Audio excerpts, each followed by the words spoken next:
حضور کی خدمت میں ایک خاتون کا تذکرہ کیا گیا کہ بندہ نواز صوم و صلات کی پابند ہے، لیکن اس کے رویے سے اس کا ہمسایہ اذیت میں ہے، تو فرمایا وہ عورت جہنمی ہے۔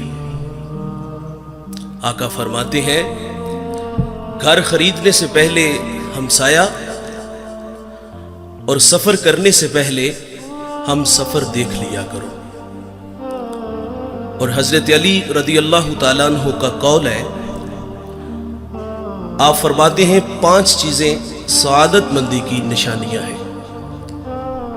بیوی موافق ہو، بھائی متقی ہو، بیٹے نیک ہوں، اور ان میں ایک فرمایا کہ اس کے پڑوسی اچھے ہوں، اور 5واں فرمایا کہ اس کا رزق اس کے اپنے شہر میں ہو۔ ہمسایہ دیوار کا ہے یا سرحد کا؟ اگر ہمسائے اچھے میسر نہ آئے تو زندگی عذاب ہو جاتی ہے، اور اگر کسی کو اچھے ہمسائے مل جائیں تو یہ بہت بڑی دولت ہے۔ ابو حمزہ ایک بہت بڑے محدث گزرے ہیں، اور ان کے بارے میں مشہور تھا، لوگ کہتے تھے کہ یہ نشہ بیچتے ہیں۔ وہ کوئی منشیات کا کام نہیں کرتے تھے، بلکہ جب وہ حدیث رسول بیان کرتے تو لوگوں پہ نشہ طاری ہو جاتا تھا۔ ابو حمزہ کا ہمسایہ اس کو بامر مجبوری مکان فروخت کرنا پڑا، اور اس نے باہر لکھ کے لگا دیا مکان برائے فروخت، اور نیچے اس کی قیمت بھی لکھ دی 2000 میرے مکان کی قیمت ہے، اور مزید لکھا کہ 2000 ابو حمزہ کی ہمسائیگی کا بھی لوں گا۔ تو لوگوں کی ایک لمبی لائن لگ گئی تھی 4000 دینار دینے کے لیے، اور جب ابو حمزہ کو پتا چلا کہ میرا ہمسایہ مکان بیچ کر کے یہاں سے جا رہا ہے، تو آپ نے خادم کو 4000 دینار دیے اور فرمایا جلدی جاؤ اور یہ میرے ہمسائے کو دے آؤ، اور اس سے کہنا کہ یہ تو ویسے ہی رکھ لے لیکن مجھے چھوڑ کے نہ جانا۔ اچھا ہمسایہ بہت بڑی دولت ہے۔ حضور کی خدمت میں خاتون کا تذکرہ ہے، نمازیں بھی پڑھتی ہے، روزے بھی رکھتی ہے، لیکن زبان کا زہر کوبرا سانپ سے بھی زیادہ زہریلا ہے، تو فرمایا جہنمی ہے۔ اسی طرح ایک اور عورت کا تذکرہ ہوا، معمول کی نمازیں ہیں، معمول کے روزے ہیں، لیکن اس کے رویے سے اس کا ہمسایہ خوش ہے، تو میرے نبی فرماتے ہیں وہ عورت جنتی ہے۔ جنت کا معیار کیا ہے؟ میٹھے بول، اچھے اخلاق۔ امام منذری الترغیب والترہیب میں ایک روایت لائے ہیں، یہ 6 صدی کے محدث ہیں، حدیث کی معتبر کتاب ہے۔ حضور کی خدمت میں ایک جوان حاضر ہوا جس کا نام نامی اسم گرامی جابر بن سلیم تھا۔ حضور سے پہلی ملاقات تھی، اور اللہ نے اپنے محبوب کو یہ کمال بخشا تھا کہ آپ پہلی ہی ملاقات میں اپنا بنا لیتے تھے۔ ان کے بول بہاروں جیسے اور اصحاب ستاروں جیسے، مٹھیاں مٹھیاں بولیاں مدنی ڈول دیاں، کنا دے وچ رہندیاں مشری گول دیاں۔ میٹھی میٹھی باتیں سنی من میں اتر گئی، ایمان نصیب ہوا۔ جانے لگے تو حضور سے عرض کرتے ہیں آقا میرے دامن میں کچھ حکمت کے موتی ڈال دیجئے۔ جو ابھی ابھی ایمان لایا ہے اس کو حضور نبی رحمت صلی اللہ علیہ وسلم نے پہلی نصیحت کیا فرمائی؟ نماز پڑھا کرو، روزے رکھو، حج کے لیے نکلو، مال کے نصاب ہو تو زکات دو۔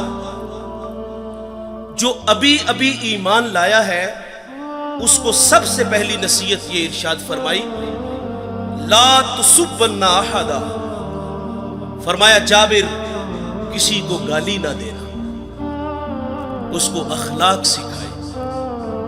اور آپ فرماتے پھر میں نے ساری زندگی کسی جانور کو بھی گالی نہیں دی۔ ہمارے بچے بولنا سیکھتے ہیں تو گالیاں سیکھتے ہیں۔ ہمارے گھر کا ماحول ایسا ہے، والد بچوں کو گالیاں دیتا ہے، اور وہ بچپن میں سیکھی گالیاں کل بڑے ہو کر وہ والد کو بھی گالی دیتا ہے۔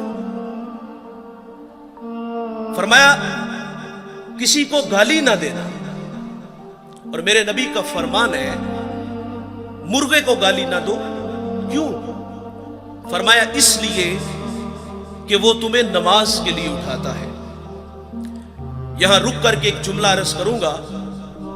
فرمایا مرغے کو گالی نہ دو، وہ تمہیں نماز کے لیے اٹھاتا ہے۔ آج لوگ علماء کو گالیاں دیتے ہیں، جو لوگوں کو دین سکھاتے ہیں، جنہیں استنجا کرنے کا بھی پتہ نہیں نہ ہوتا، جو منہ میں آتا ہے وہ کہہ دیتا ہے۔ فرمایا پسو کو بھی گالی نہ دو۔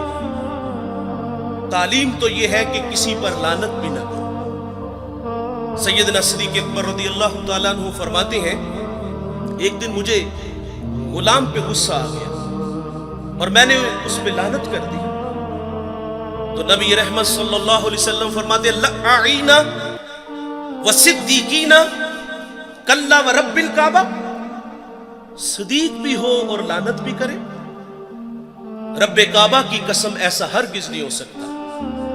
تو آپ جی ہی جی میں شرمسار ہوئے اور اس غلام کو آپ نے کفارے کے طور پہ آزاد کر دیا۔ جابر کو حضور نے پہلی نصیحت فرمائی کہ کسی کو گالی نہ دینا۔ دوسری نصیحت فرمائی کہ جابر نیکی کو حقیر نہ جاننا۔ ہم لوگ گزر جاتے ہیں اس خیال سے کہ بھلا اس کا اجر کیا ہوگا۔ رحمت حق بہانہ می جویت، اللہ کی رحمت بندے کو بخشنے کے بہانے ڈھونڈتی ہے۔ ایک بہت بڑے محدث دنیا سے گئے، کسی کو خواب میں ملے تو پوچھا سنائے صاحب کیسے ہیں؟ کہا جنت کا باغ ہے قبر، آسودہ ہوں۔ تو اس نے عرض کی کہ آپ کا کون سا عمل آپ کی بخشش کا سبب بنا؟ تو کہا ایک چھوٹا سا عمل۔ کہا وہ کیا؟ انہوں نے بتایا کہ میں ایک دفعہ حدیث لکھنے بیٹھا، سیاہی میں قلم ڈبویا، باہر نکالا، لکھنے لگا کہ اس پہ ایک مکھی آ کے بیٹھ گئی۔ فرماتے میں نے اس خیال سے قلم کو روک لیا کہ یہ مخلوق خدا ہے، پیٹ کی پیاس بجھا لے میں پھر لکھ لوں گا۔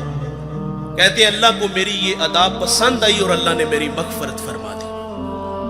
جابر کو حضور نے ایک اور نصیحت فرمائی کہ جابر بن سلیم جس سے بھی ملو تو خندہ پیشانی سے ملو۔ ہم سٹیٹس کو باہر رکھتے ہیں، مذہبی لوگ ہیں ہم، غریب آدمی ٹائم لینے آ جائے تو ہم ٹائم بھی نہیں دیتے، کوئی مسئلہ پوچھنے آ جائے تو ہم مسئلہ بھی نہیں بتاتے۔ انتہائی معذرت سے کہوں گا، ایک بندہ ڈسٹرکٹ منڈی بہاولدین سے چلا ہے، ایک کراچی سے چلا ہے، ایک پنڈی سے ہی چلا ہے، وہ لمبا سفر کر کے ہمارے پاس آیا ہے اور اس کی حیثیت کو دیکھ کر تسبیح دے کے مسجد کی نکر میں بٹھا دیا جائے کہ یہاں بیٹھ کے وظیفہ کرو۔ دیکھیے ہم جب کسی کے ہاتھوں میں ہاتھ دیتے ہیں تو وظائف کی کوئی کمی نہیں ہوتی، 1.25 لاکھ مرتبہ پہلا کلمہ پڑھنا ہے، درود پڑھنا ہے، استغفار پڑھنا ہے۔ ایک وظیفہ ختم ہوتا ہے تو دوسرا ملتا ہے، وظائف کی تو کمی نہیں۔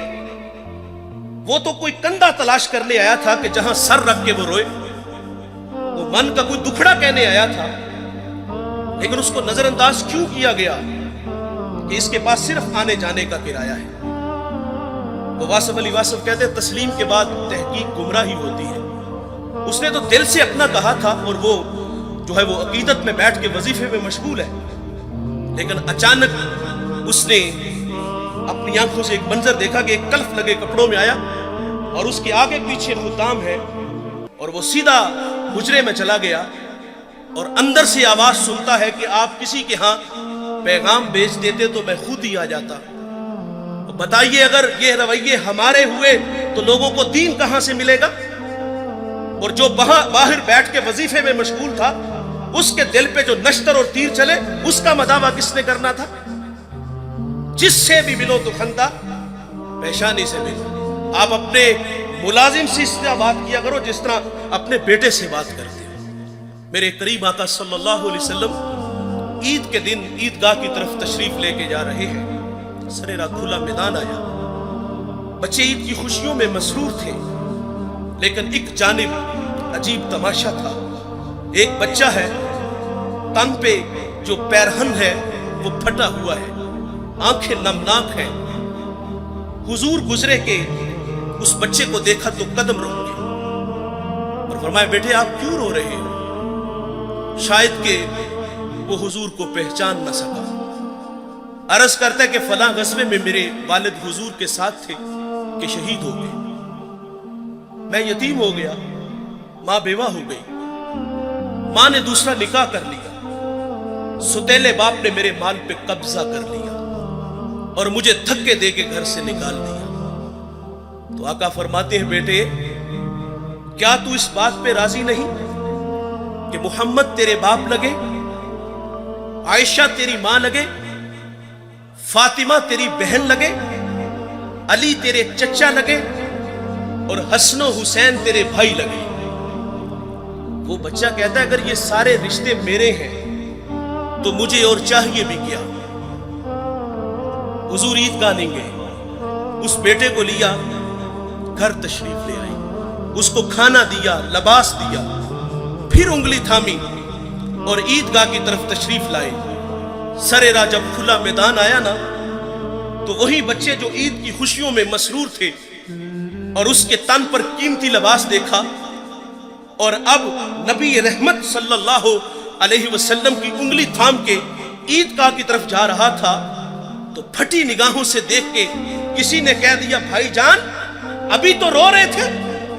اب فخر سے کہتا ہے میں بھوکا تھا مجھے کھانا ملا، میں ننگا تھا مجھے لباس ملا، میں یتیم تھا مجھے ابو جی محمد ملے، عائشہ ماں ملی، فاطمہ بہن ملی، علی چچا ملے، حسن و حسین بھائی ملے. وہ کہتا ہے اب بھی میں رہوں. جس سے بھی ملو تو خندہ پیشانی سے. امام راضی ایک یتیم کا تذکرہ کرتے ہیں. جب اس کا والد دنیا سے چلا گیا تو ماں کے تن پہ جو قمیض تھی وہ جگہ جگہ سے پھٹی ہوئی تھی. ماں سے کہتا ہے ماں اگر رخصت دو تو چچا سے آپ کے لیے قمیض نہ لے آؤں. ماں نے کہا بیٹے تو عرب کی روایت سے واقف نہیں، تیرا چچا تجھے قمیض نہیں دے گا دھکے دے گا. بچپنے کی معصومیت تھی کہ محبت میں ماں سے الجھ بیٹھا. کہتا ہے ماں کیوں نہیں دے گا، میرے والد کا بھائی ہے، بہت سارے حق بنتے ہیں. جب ضد بڑی تو ماں نے اجازت دے دی. یہ بچہ چچا کے دروازے میں آیا، دستک دی. چچا کے بیٹے باہر آئے اور یہ ان سے باتیں کرنے لگا. اس نے کیا کہا ہوگا کہ چلو باہر کھیلنے چلتے ہیں، یا کوئی کل کا پروگرام بنانے گیا تھا. نہیں دوستو، وہ کیا کسی مفکر نے کہا تھا کہ غریب کی جوانی جنگل کا پھول اور سردیوں کی چاندنی یوں ہی بیکار جاتی ہے. غریب کو تو جوانی میں بال سنوارنے کا بھی موقع نہیں ملتا. یقیناً اس نے کہا ہوگا کہ تمہاری چچی کے تن پہ جو قمیض ہے وہ جگہ جگہ سے پھٹی ہوئی ہے اور میں سوالی بن کے تمہارے دروازے پر آیا ہوں. ابھی یہ باتیں ہو رہی تھی کہ چچا بھی آ گیا. چچا نے بھتیجے کو دیکھا تو کیا پچھلا بھائی یاد آ گیا؟ نہیں. کیا آنکھیں نمناک ہوئی؟ نہیں. کیا دل میں کوئی گداز اترا؟ نہیں دوستو. کیا شفقت کے لیے اس نے بازو پھیلائے؟ نہیں میرے بھائی. اس نے اپنے بچوں کو کمرے میں بھیجا اور یتیم کو دھکا دیتے ہوئے کہتا ہے منحوس پلٹ جا، کہیں تیری نحوست کی وجہ سے میرے بچے یتیم نہ ہو جائیں.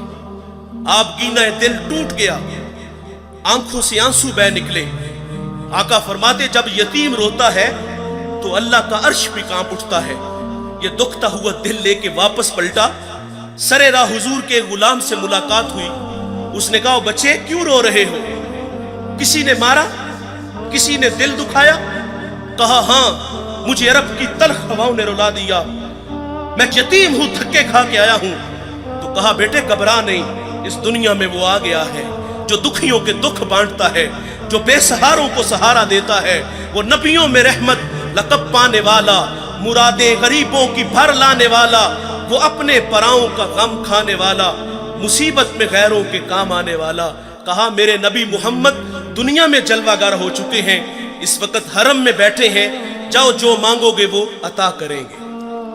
یہ بچہ گھر آیا، ماں نے کہا بیٹے تجھے منع کیا تھا۔ کہا ماں تو نے سچ کہا، لیکن ماں عرب کا معاشرہ ابھی اتنا بھی بے رحم نہیں ہوا۔ سنا ہے ماں ایک ایسا ہے جو جھڑکتا نہیں، ایک ایسا ہے جو جھولی بھرتا ہے۔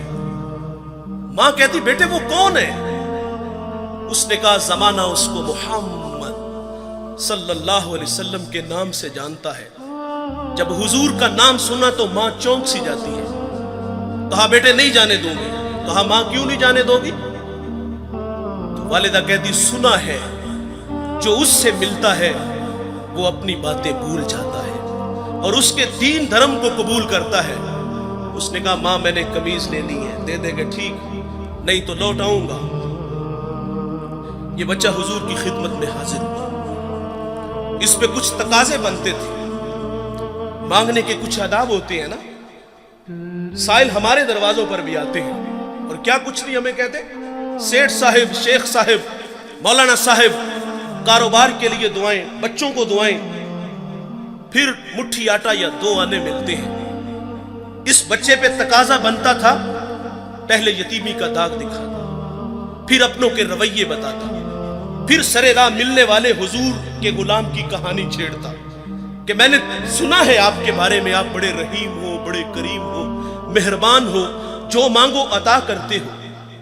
اتنا تو حق بنتا تھا، لیکن دوستو اس بچے نے کوئی ایسی بات نہیں کی۔ اس نے آگے کہا جناب والا میں نے آپ کے دین کو قبول نہیں کرنا، میں آپ سے ایک قمیض لینے آیا ہوں۔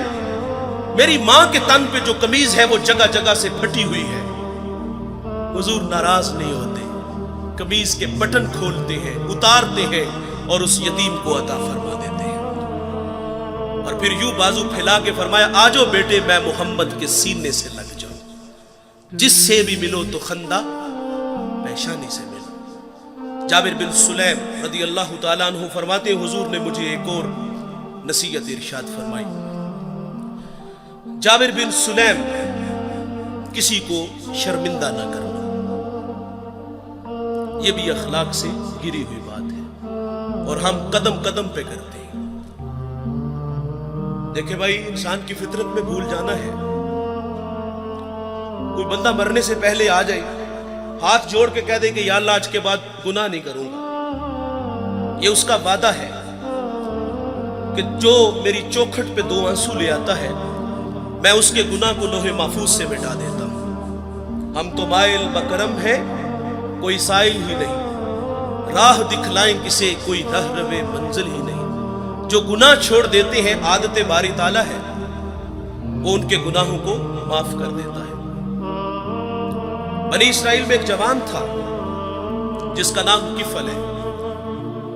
کفل کسی شریف آدمی کا نام نہیں، بہت بڑا بدماش ہے، اور اس کی بدماشی کیا ہے، وہ غریبوں کی بیٹیوں کو لوٹتا تھا۔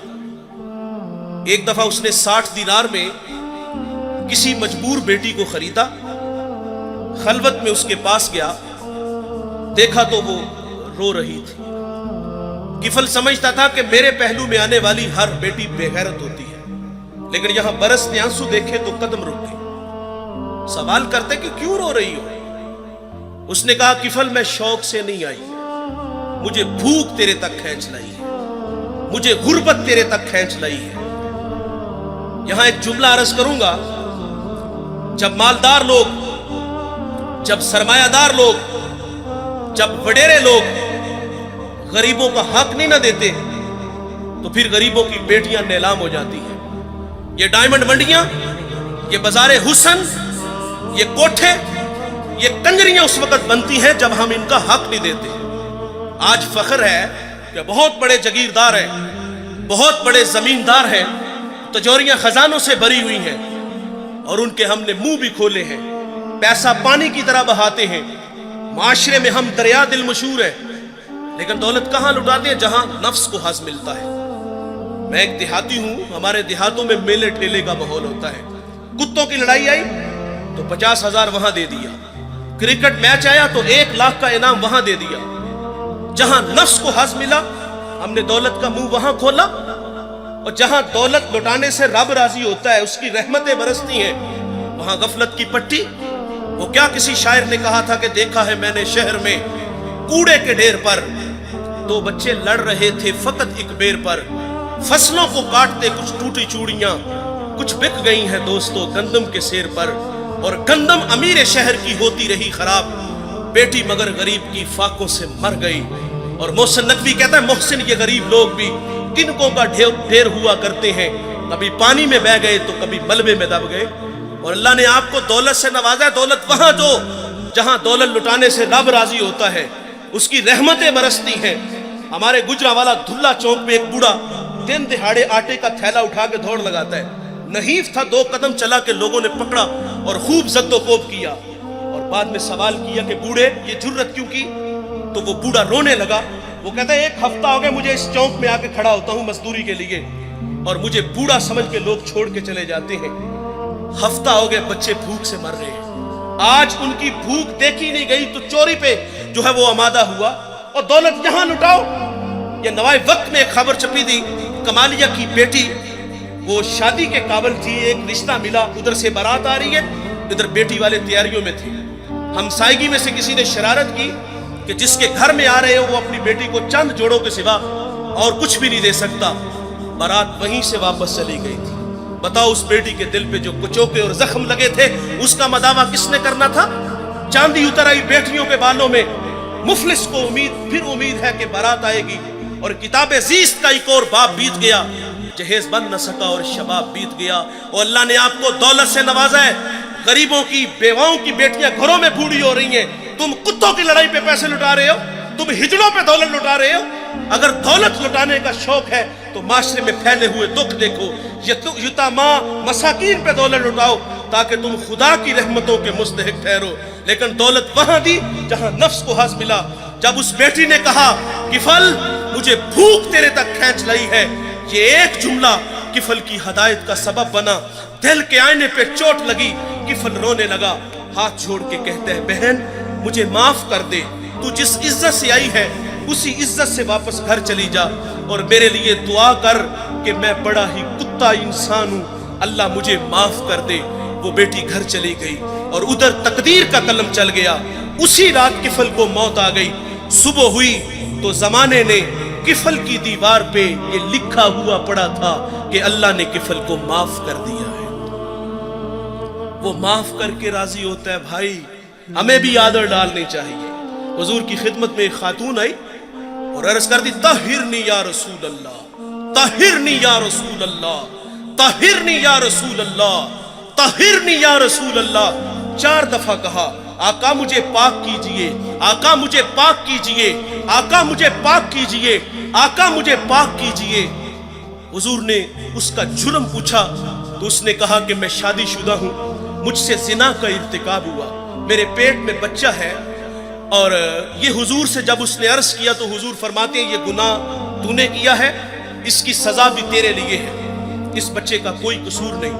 حضور نے اس کو مہلت دی، اس نے بچے کو جنم دیا، پھر 2 سال اس کو دودھ پلایا، 2.5 سال بعد حضور کی خدمت میں حاضر ہے، اس کو سنسار کیا گیا، پھر خود حضور نے جنازہ پڑھا۔ حضرت عمر رضی اللہ تعالیٰ عنہ عرض کرتے ہیں آقا یہ بڑی بدکار عورت تھی، تو میرے نبی فرماتے ہیں عمر اس خاتون نے ایسی سچی توبہ کی ہے، اگر اس کی توبہ کا 10واں حصہ اہل مدینہ میں بانٹ دیا جائے تو اللہ تعالیٰ سب کی مغفرت فرما دے۔ لیکن ہمارا حال کیا ہے، اگر غلطی ہو جائے تو ہم معافی نہیں کرتے۔ یار مثال کے طور پہ بندہ گناہ چھوڑ کے مسجد میں ہی آنا ہے نا اس نے، تو ہم کہتے ہیں لو 100 چوہے کھا کے بلی حج نو چلی، وہ پائی تینوں مسجد اراکی نے وہایا، اسی اللہ نے جس اللہ نے تمہیں دکھایا ہے۔ کبھی ہم کہتے چور چوری چھوڑ دیتا ہے، ہیرا پھیری نہیں چھوڑتا، جوتے چرانے آئے ہو۔ وہ یار وہ آ گیا ہے، مسجد کی آبادی کا سبب بنا ہے، ہمیں خوش ہونا چاہیے تھا. میں شکرگڑھ پونڈری پہ ایک گاؤں میں حاضر ہوا تو وہاں جو محلے کی مسجد تھی نا، وہاں نماز تو بڑی دور کی بات ہے، اذان پڑھنے کے لیے کوئی بندہ نہیں ملتا تھا. یہ مسجدوں کی حالتیں ہیں. اقبال جب اندلس گیا، قرطبہ مسجد جس کے 1400 ستون ہیں، اسے اجڑا دیکھا تو اقبال وہاں پھوٹ پھوٹ کے رویا تھا کہ رو رہی ہے آج ایک ٹوٹی ہوئی مینا اسے. کل تلک جس ساکی کے گردش میں پیمانے رہے، خیر تو ساکی سہی مگر پلائے گا کسے، اب نہ میں کشبہ کی رہے نہ میں خانے رہے. اقبال کہتا ہے وائز قوم کی وہ پختہ خیالی نہ رہی، برق طبعی نہ رہی، شعلہ مکالی نہ رہی، رہ گئی رسم آذاں روح بلالی نہ رہی، فلسفہ رہ گیا تلقین غزالی نہ رہی، اور مسجد مرثیہ خواہ ہے کہ نمازی نہ رہے، یعنی صاحب اوصاف وہ حجازی نہ رہے. اللہ کے گھر تو ویران ہے. اگر کسی کی پیشانی میں سجدوں کا نور ٹپک رہا ہے، وہ اللہ کے گھر میں حاضر ہے، ہمیں تو خوش ہونا چاہیے تھا، لیکن ہم شرمندہ کرتے ہیں. جب اللہ معاف کر دیتا ہے تو ہمیں بھی عادت ڈالنی چاہیے. علامہ سعدی لکھتے ہیں، شارح مسلم مفسر قرآن، ایک بوڑھے کا تذکرہ کرتے، وہ ہر سال حج کے لیے جاتا تھا. ایک دفعہ کسی نوجوان کو ان کے ساتھ جانے کا اتفاق ہوا. اللہ کے گھر میں پہنچے تو بوڑھے نے لبیک کہا. عاطف سے آواز آئی لا لبیک، کہ بوڑھے تیرا کوئی حج نہیں. جو ساتھ نوجوان تھا وہ چونک سا گیا. اس نے کہا بابا جی آواز نہیں سنی؟ تو کہا بیٹے یہ آواز میں 70 سال سے سن رہا ہوں. تو وہ جوان کہتا ہے کہ بابا جی آپ پھر بھی آتے ہو؟ اب کلیجہ پھٹنے لگا. رو کے کہا کہ بیٹے بتا اس در کے علاوہ کوئی اور در ہے جہاں جا کے میں دامن پھیلاؤں؟ بس اتنا کہنا تھا کہ رحمت خدا بندی جوش میں آئی. عاطف سے آواز آتی ہے کہ جا بوڑھے ہم نے تیرے 70 کے 70 حج قبول کر لیے. وہ معاف کرتا ہے بھائی، ہمیں بھی آدر ڈالنا چاہیے. کسی کو فرمائے شرمندہ نہ کرو. نبی رحمت صلی اللہ علیہ وسلم کی اقتداء میں صحابہ نماز کے لیے کھڑے ہیں. بالکل جماعت کا ٹائم تھا کہ کسی کی ہوا خارج ہو گئی. جماعت کا وقت ہے، ظاہر ہے وہ فوری اٹھے گا اور جا کے وضو بنائے گا. جو وہاں سے نکل کر وضو کے لیے جائے گا سبکی تو محسوس کرے گا نا، شرمندہ تو ہوگا نا.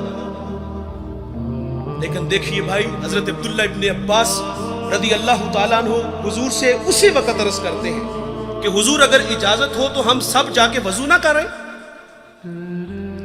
اللہ اکبر. میرے نبی فرماتے ہیں بہت اچھے. وہ سارے اٹھ کے گئے اور وضو بنا کے آئے. اب کیا خبر کہ کس کی ہوا خارج ہوئی؟ تو شرمندگی سے بچایا.